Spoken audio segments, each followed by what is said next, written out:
kudzinzara kandibereka zvamanditi ndonovoyambusa ndichida kuyambuka ukadona simuka zvamandituma ichipita madima chakasauruka napita zvikanzi undokwanisa kuzviita tikati ndinokakama sichinareta andina dhungi kana mota apa ndinokakama ndinoda nareta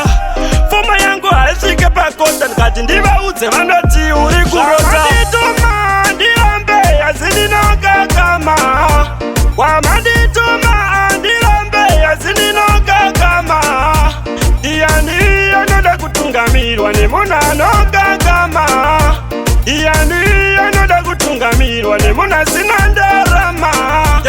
Mukanya ndokupa nzvimbo ino medzi dzimwe nyoka masoja akatumirwa mitezo ichotyoka daiwo chimbidza kusati kwadoka takura pete maya yako sati wanondoka uri mudzira kuna vamwe takubuka vamwe vatakutuka asi usacheuka mwanangu handikwa kuguma kwenyika kenani eye uchakusvika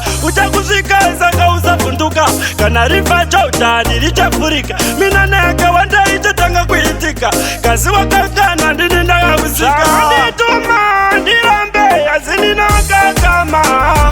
wamandituma ndirambe asi ndinokakama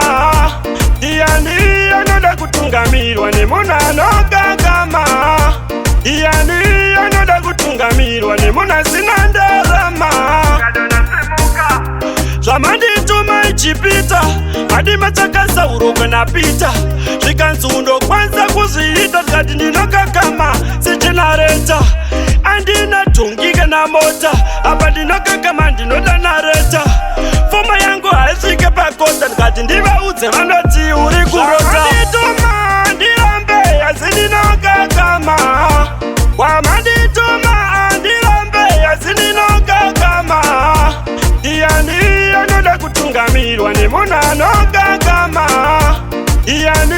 anoda kutungamirwa nemunhu asina ndarama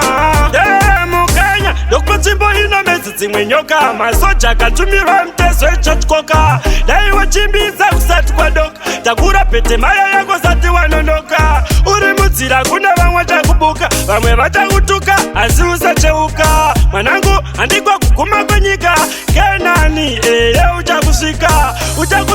saka usavhunduka kana rifa chautani richapfurika mina nayakawanda ichatanga kuitika kasi